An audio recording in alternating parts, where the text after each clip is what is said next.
그는 우리의 화평이신지라 그랬죠.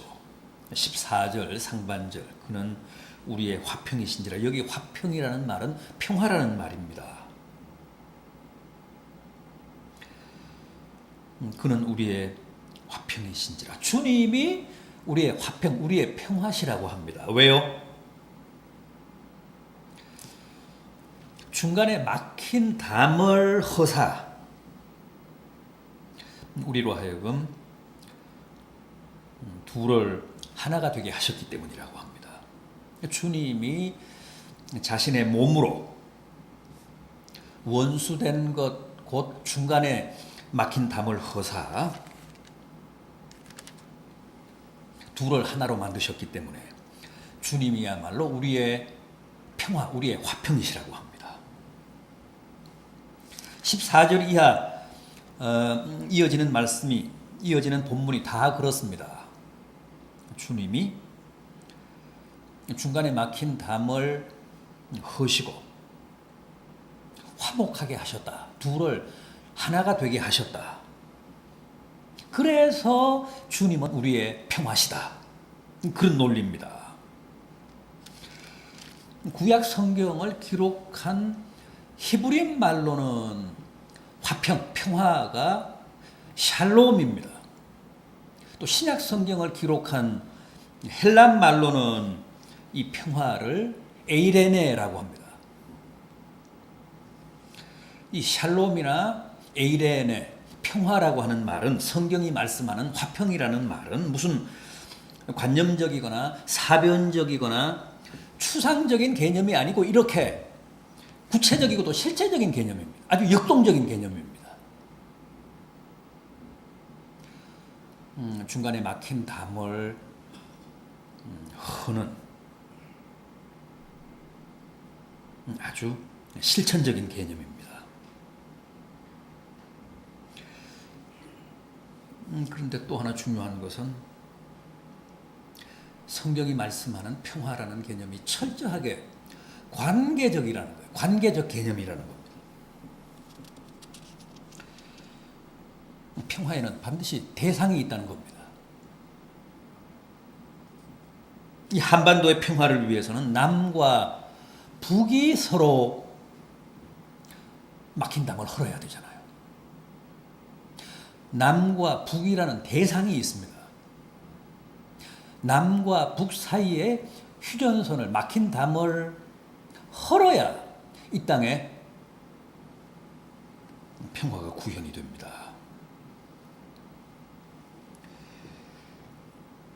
자, 그렇다면 오늘 우리들의 진정한 평화를 위해서는 과연 어떤 대상, 어떤 상대와 우리가 화해를 해야 하는가? 오늘 본문을 통해 그 점을 한번 확인해 보겠습니다.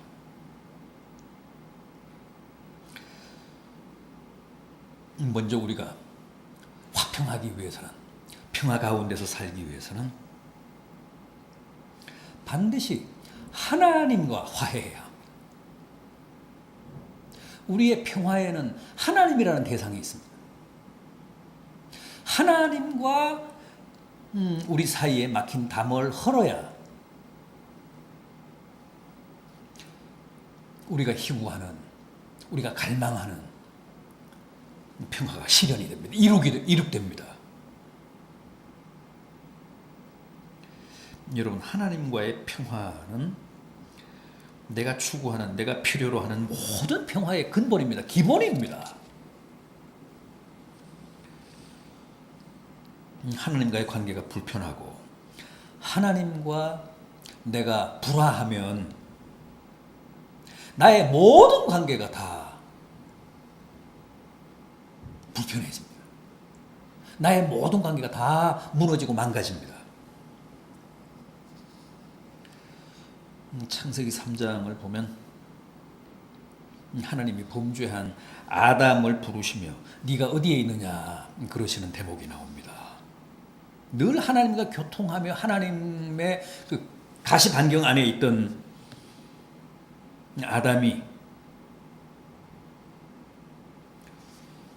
이제는 하나님을 두려워해서 하나님을 멀리하고 하나님을 피해 숨었습니다. 하나님과의 관계에 파탄이 왔다는 뜻입니다. 그래서 결국은 다른 모든 관계가 다 망가집니다. 하나님과의 관계가 근본이기 때문에 그렇습니다. 하나님과의 관계가 바로 서면 다른 모든 관계도 건강한데 하나님과의 관계가 무너지니까 나의 모든 관계가 망가지는 겁니다. 아담이 그랬습니다.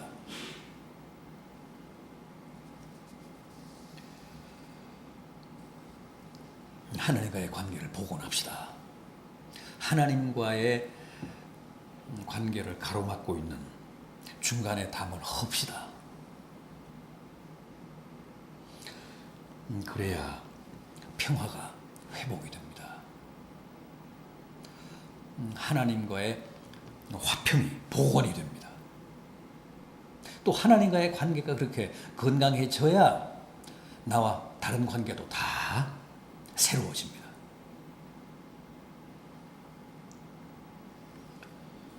우리는 무엇보다도 이 하나님과의 관계를 복원하고 하나님과의 이 화평한 관계를 잘 관리하고 지키는 일에 최선을 다해야 되고 또 헌신해야 합니다. 다음은 자신과의 관계입니다. 현대인들의 가장 심각한 병이 뭐라고 했습니까?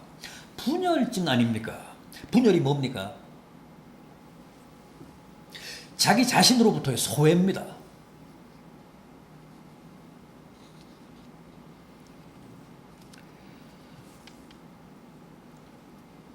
그렇다면 이런 자기 소외는 대체 어디서 올까요?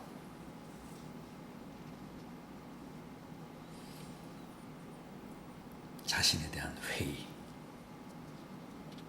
자신에 대한 불신, 하여간 자기 자신과의 불화에서 옵니다.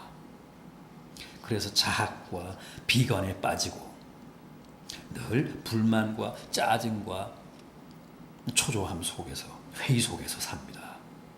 자기 자신이 미운 겁니다. 증오스러운 겁니다. 우리는 반드시 자기 자신과 화해해야 합니다. 자기 자신을 좀 더 긍정하고 용납합시다. 자기 자신을 사랑합시다. 내 이웃을 내 몸과 같이 사랑하라. 이미 거기에는 자기 자신에 대한 긍정, 자기 자신에 대한 사랑이 전제되어 있지 않습니까? 이웃 사랑의 표준, 이웃 사랑의 기준이 자기 사랑이라는 겁니다. 네 몸을 사랑하듯이 이웃을 사랑하라. 자기 자신을 긍정하라는 겁니다. 자기 자신을 인정하라는 겁니다. 자기 자신을 용납하라는 겁니다.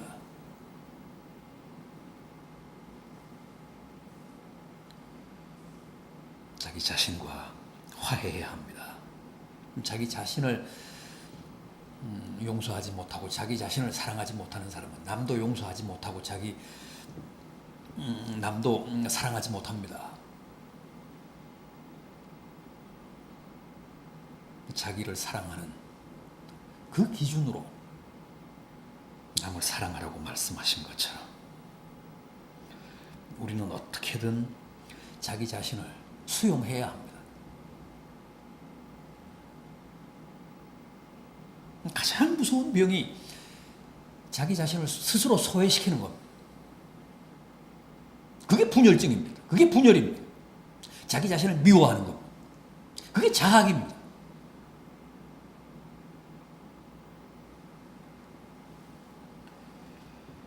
자기 자신과 화해합시다. 주님은 그걸 바라셨습니다.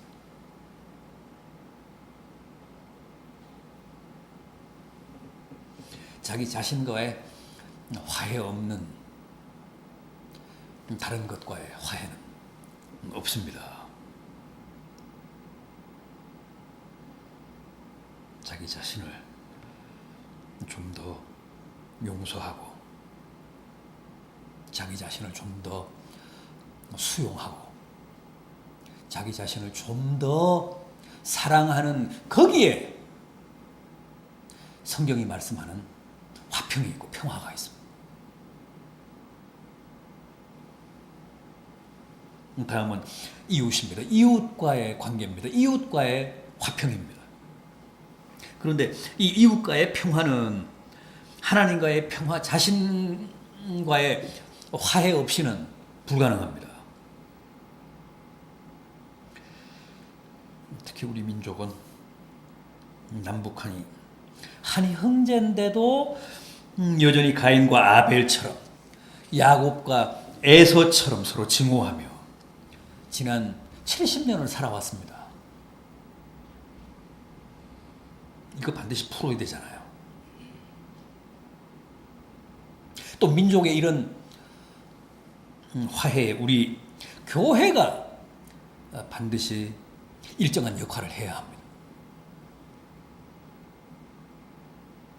저는 그게 절대 정치인들의 과제라고 생각지 않습니다. 독일의 경우처럼 우리나라도 그게 교회의 숙제라고 믿습니다. 남북 간의 화해와 평화는 우리 교회의 몫입니다. 우리 교회의 사명입니다.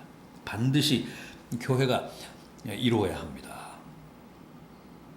왜냐하면 우리가 바로 이 땅에 평화를 위해 소명을 받은 피스메이커들이기 때문에 그렇습니다. 세상 사람들은 안 됩니다. 세상 사람들은 진정한 의미의 피스메이커가 될 수 없습니다.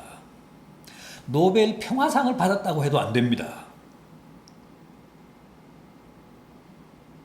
참된 피스메이커는 죄의 종들이 아닌 하나님의 자녀들만이 할 수 있습니다.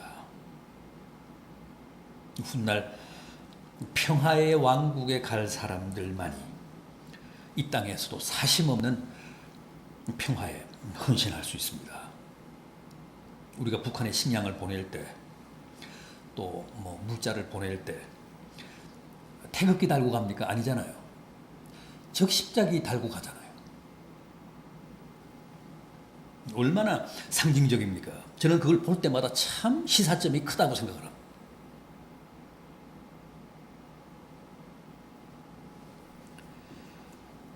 부디 평화의 왕국인 천국 백성들답게 어디서나 무엇을 하나 피스메이커로 삽시다.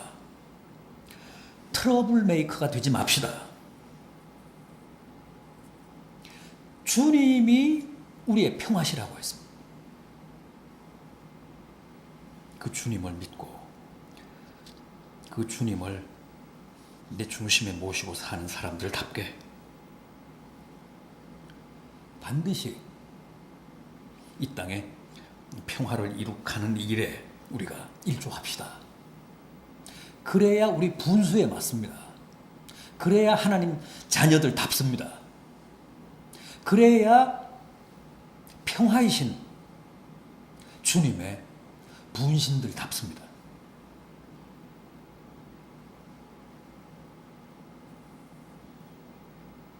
마지막으로 자연과의 화해입니다. 주님의 십자가는 평화의 가교입니다. 인간과 인간, 인간과 하나님, 또 인간과 자연 사이에 놓인 화해의 가교입니다. 주님의 십자가를 딛고 가면 원수된 자연과도 만나고 자연과도 화해할 수 있습니다. 자연은 지금 신음하고 있습니다.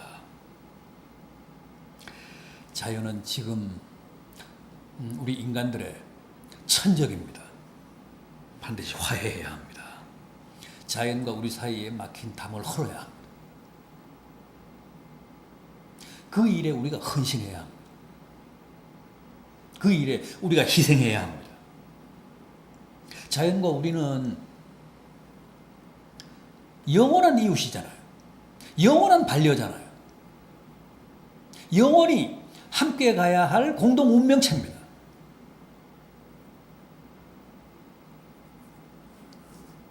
오죽하면 궁극적으로 이룩될 하나님의 나라를 새 하늘과 새 땅이라고 했겠습니까?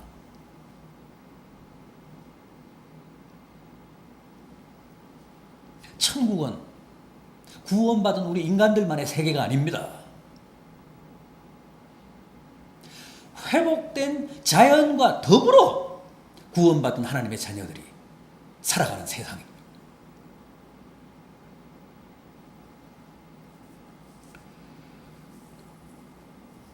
자연에 대해 더욱 관대합시다.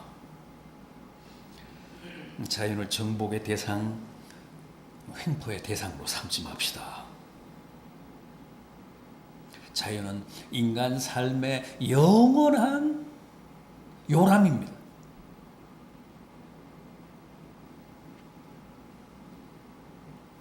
자연과의 화해, 자연과의 공존, 자연과의 평화에 우리 믿는 자들이 앞장서야 합니다. 그럴 때 비로소 우리가 명실상부한 피스메이커의 사명을 다하는 하나님의 진정한 자녀들이 될 수 있습니다. 부디 이 사역, 그게 무엇이든 둘을 하나로 만드는 이 평화의 사역에 최선을 다하는 성도들이 되시기를 진심으로 기원합니다.